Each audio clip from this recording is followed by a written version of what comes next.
there is a number that almost nobody celebrates. It's not because it is small, not because it is unimportant, but because while you are building it, it can feel like nothing is happening. That number is your first $25,000. Picture two people checking their investment accounts on the same Sunday morning. One sees $24,997, the other sees $100,000. From the outside, the difference looks obvious. One person is nearly 4 times further ahead. The person with $100,000 has momentum, choices, maybe a little more peace when the car makes a strange noise or the economy starts sounding uncertain. But here's the part that is easy to miss. The person at $100,000 did not simply save 4 times harder than the person at $25,000. They crossed a point where their money finally started showing up to work with them. The first $25,000 is often the most demanding stretch because almost every dollar has to come directly from you, your restraint. Your extra shifts, your decision not to upgrade, your ability to keep going after an unexpected bill tries to reset the whole plan. And no, this is not a promise that $25,000 magically becomes $100,000. It does not. $100,000 still requires years, consistency, and real sacrifice. But the math does change. Today, we are going to make that math visible. We will see why the first $25,000 can feel brutally slow, why the next 25 often arrives faster, and exactly what system makes that first milestone realistic without pretending. You need to become a stock-picking genius or live on instant noodles forever. This is Peak Ledger, where we make the hidden math behind ordinary financial decisions easier to see.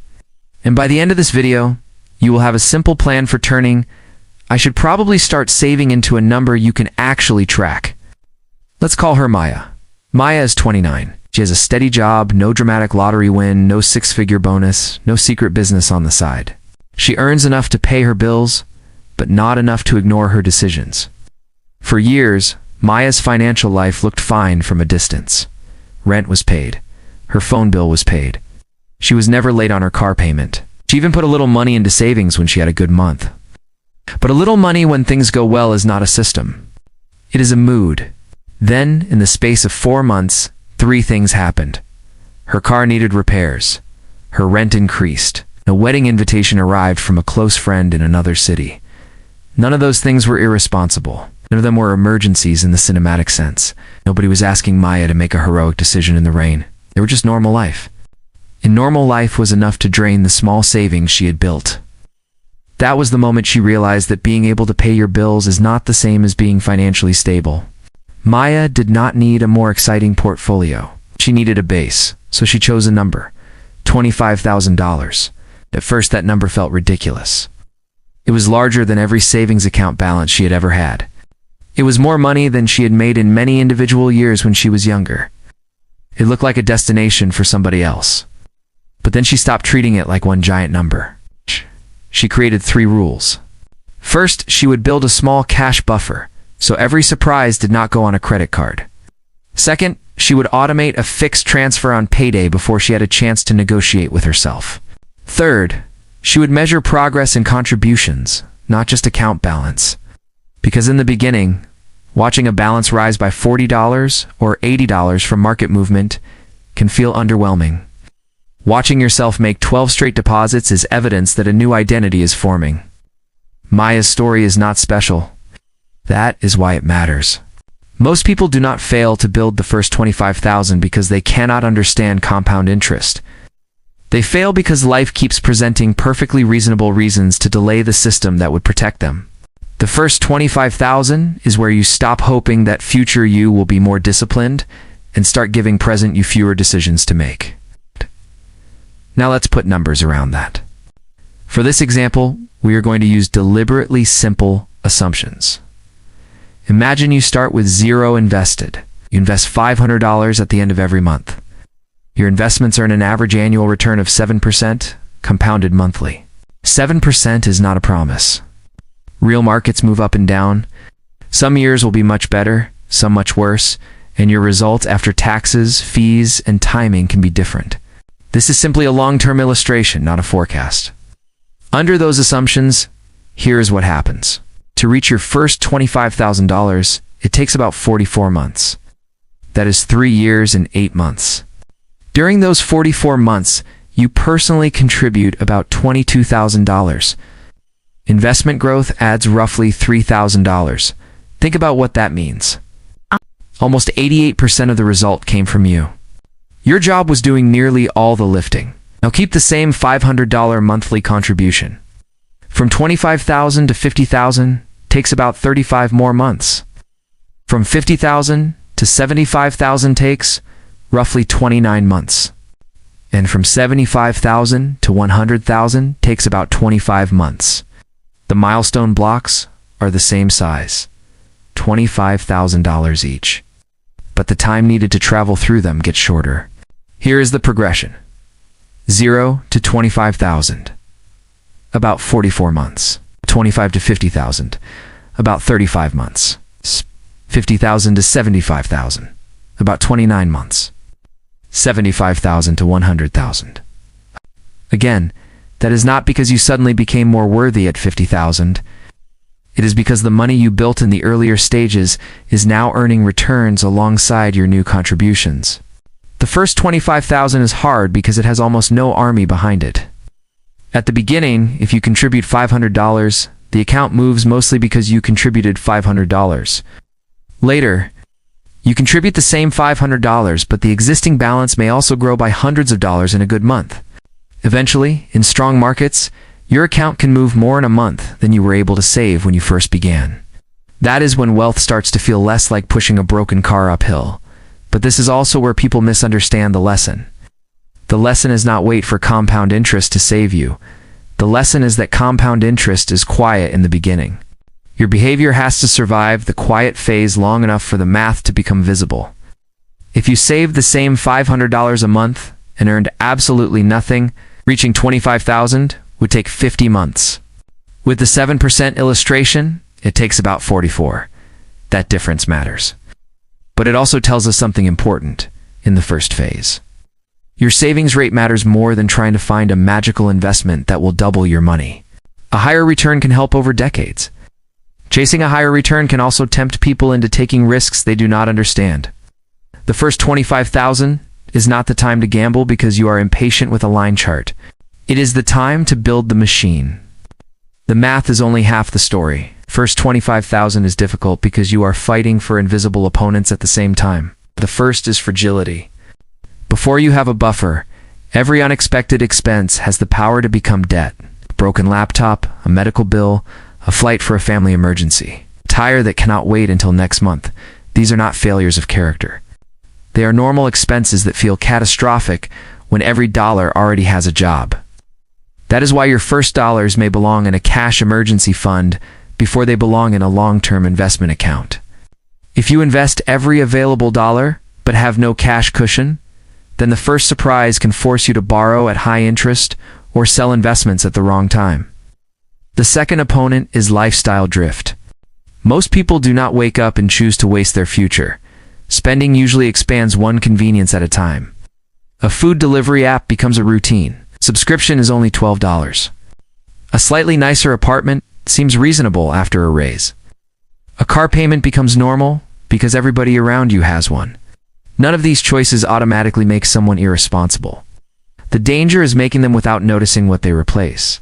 Every recurring expense quietly competes with the monthly contribution that creates your future options.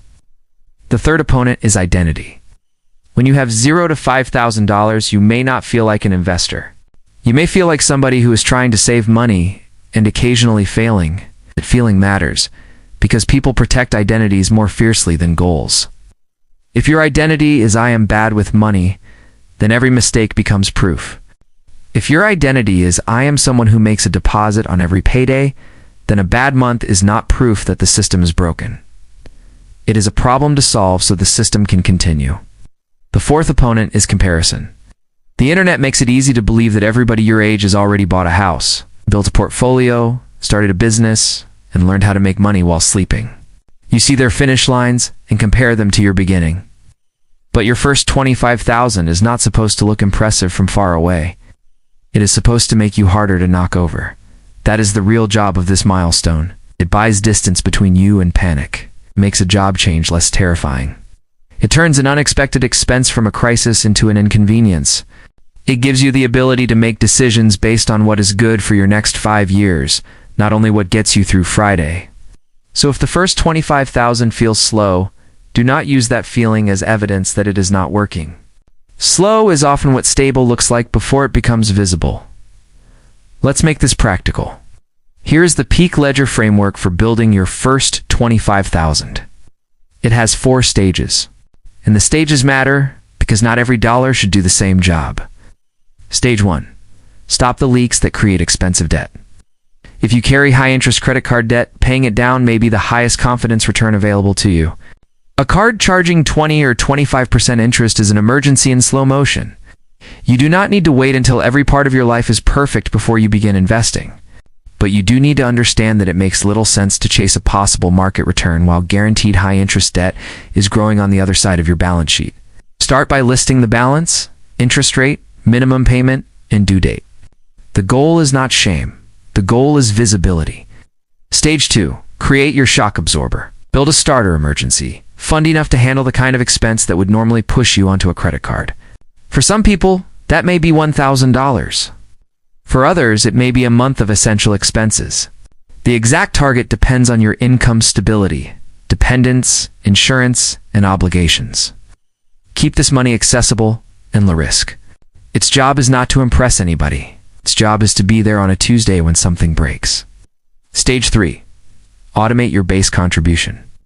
Choose a number that you can sustain in an ordinary month, not an imaginary perfect month. Maybe it is $100. Maybe it is $300. Maybe it is $500. The amount matters, but consistency matters first. Set the transfer for the day after payday. If your workplace offers a retirement match, understand the rules and consider whether contributing enough to receive the match fits your situation. If you use a tax-advantaged account, learn the contribution limits and withdrawal rules before treating it like a general-purpose savings account. Automation protects you from the most expensive phrase in personal finance: "I'll do it later." Stage 4. Increase contributions when income rise, not when motivation rises. Motivation disappears when life gets busy. A raise, a bonus, a debt payoff, a reduced bill, or a side income month creates a specific financial event you can capture. Make a rule before the money arrives. For example, whenever income increases, half of the increase goes to your first 25,000 plan for the next 12 months. You still get to enjoy some of the progress. But you refuse to let every increase in income become a permanent increase in lifestyle cost. This is how people with ordinary salaries create an extraordinary savings rate over time, not through one dramatic sacrifice. Through a system that quietly claims a portion of every improvement before spending can absorb it. Now let's return to the example and change one variable: the monthly contribution. At the same illustrative 7% return, investing $300 a month takes roughly 5 years and 8 months to reach $25,000. At $500 a month, it takes roughly 3 years and 8 months. At $750 a month, it takes roughly 2.5 years. At $1,000 a month, it takes just under 2 years. Those numbers are not meant to make you feel bad if $1,000 is impossible right now. They are meant to show you where the power is. In the early stage, the biggest lever is often not finding a slightly better fund. It is creating a larger, repeatable gap between what you earn and what your life requires you to spend. That gap can come from expense changes, but it can also come from income. You can negotiate a raise. You can improve a skill that raises your hourly rate. You can take on temporary work with a clear purpose. You can sell things you already own. You can redirect a paid-off car loan. You can choose not to increase rent at the same pace as income. The right lever will be different for every person, but be careful with the most tempting shortcut. Taking more investment risk just because the first milestone feels far away. A portfolio that is too aggressive for your understanding or your timeline can create a different kind of fragility. If a downturn causes you to sell in panic, the plan breaks at exactly the moment it needs patience. Your first 25,000 should make your life sturdier, not more volatile. That means separating money by purpose. Money you may need soon should not depend on what the market does this month. Money intended for long-term goals can usually tolerate more uncertainty, but only if you understand the time horizon and can stay invested through downturns. The formula on screen is useful, but it is not the whole plan. The whole plan is cash flow, debt, emergency savings, time horizon, taxes, fees, risk tolerance, and the ability to continue when the numbers are not exciting. That is less glamorous than a viral stock tip. It is also how ordinary people stay in the game long enough for compounding to matter. If 25,000 still feels too far away, do not begin by staring at 25,000. Begin with the next 90 days, the next 30 days. Your only job is to observe. Track what comes in. Track what goes out. Do not punish yourself. Do not announce that you will never enjoy anything again. Just learn the truth of your current system. At the end of the month, circle 3 categories. One category you can reduce without making your life miserable. One expense you can renegotiate, cancel, or replace. And one way to increase income, even temporarily. Then choose your automatic transfer amount. Make it small enough that you can keep it, but meaningful enough that you respect it. For days 31 through 60, build the first layer of your buffer. This may mean redirecting every windfall tax refund, overtime payment, gift, sale of unused items, toward the cash reserve until it can absorb a normal surprise. Why start there? Because nothing destroys momentum faster than using your savings for an emergency and believing you are back at zero. You are not back at zero. You used the money for its purpose. But psychologically, it can feel like failure unless you have separated your emergency money from your long-term money. For days 61 through 90, automate the long-term contribution and schedule one financial check-in per month. Not every day, not every hour after the market opens. Once a month is enough for most beginners. At that meeting with yourself, ask for questions. Did I make the automatic contribution? Did I add new high-interest debt? Did any unexpected expense reveal that my emergency fund is too small? And did my income change in a way that lets me increase the transfer by even 1%? That is it. Your first 90 days do not need to turn you into a finance expert. They need to turn your money into a system. Remember Maya? Her first month did not look impressive. She saved a small starter buffer and automated a contribution that made her slightly uncomfortable, but not desperate. Her second month had an unexpected expense. The old version of Maya would have put it on a card and delayed saving for 6 months. The new version used part of the buffer, adjusted one spending category, and made the next automatic transfer anyway. That single decision mattered more than the exact balance. She was proving that her financial future did not depend on perfect months. It depended on returning to the plan. Here's what nobody tells you about the first 25,000. It changes your life before it becomes a very large number. It changes the way you handle an expense you did not plan for. It changes the way you look at a job you have outgrown. It changes the kind of car payment, rent increase, subscription, loan, or lifestyle upgrade you are willing to accept. It gives you proof that you can create space between every dollar you earn and every dollar you are expected to spend. And that space is where financial freedom begins. Not at $1 million, not when strangers can see that you are doing well, not when your account balance finally looks impressive in a screenshot. It begins when an unexpected expense no longer gets to make every decision for you. So yes, the first 25,000 can be harder than 100,000 in the way that matters most. It is the stage where you must build discipline before the math becomes rewarding. At 0, you are the engine. At 25,000, the engine finally has a flywheel. At 100,000, the flywheel starts to become visible. But every stage depends on the same quiet decision. Make the next contribution. Protect the system from unnecessary debt and do not confuse slow progress with no progress. If you are at $100, your next job is not to obsess over 25,000. It is to build a repeatable next 100. If you are at 5,000, your next job is not to compare yourself to somebody at 100,000. It is to protect your streak. And if you are close to 25,000, recognize what you have actually built. You have not just accumulated money. You've built the part of your financial life that makes every later decision easier. If this video gave you a clearer next step, subscribe to Peak Ledger.